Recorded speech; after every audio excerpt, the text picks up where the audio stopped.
Quand j'ai reçu mon contrat pour le livre numérique, j'ai pas hésité, même pas une seconde, parce que j'avais l'impression de faire partie de la nouvelle technologie, de ce qui s'en vient. J'ai pensé au monde qui sont en Haïti, dans des pays loin.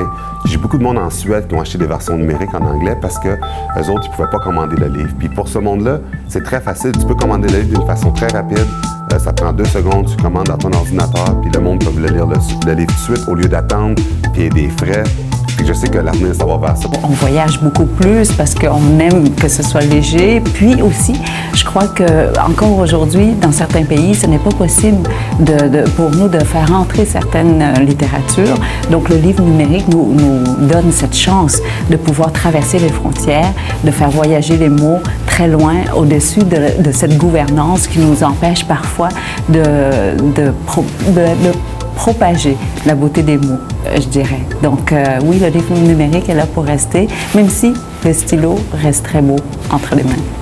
On a décidé de mettre en marché pour une période donnée, justement dans le temps des fêtes, justement parce qu'on pense qu'il y a des liseuses qui vont se donner à Noël, des coffrets numériques. Donc, on fait le test avec 3 jusqu'à la fin de janvier 2012.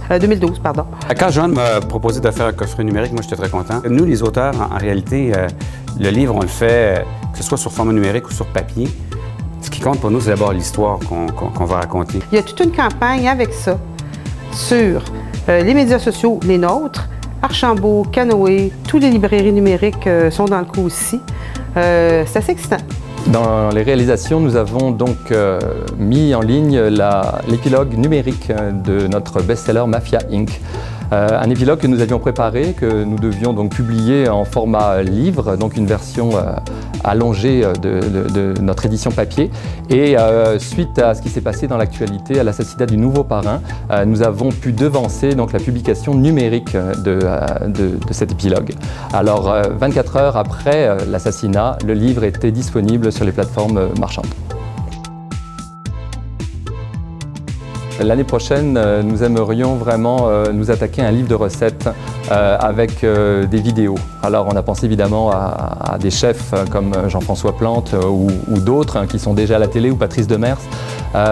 Évidemment, le problème, c'est de savoir est-ce que les plateformes marchandes vont suivre au niveau technologique. Ce qu'on vise en 2012 dans notre cas, c'est de mettre du livre couleur au départ, de numériser du livre couleur. Ce qu'on a fait depuis 1 an, c'est de récupérer les droits numériques et de travailler avec les photographes. Donc, on a maintenant les droits numériques sur les derniers livres couleurs qu'on a fait, ceux de cette année.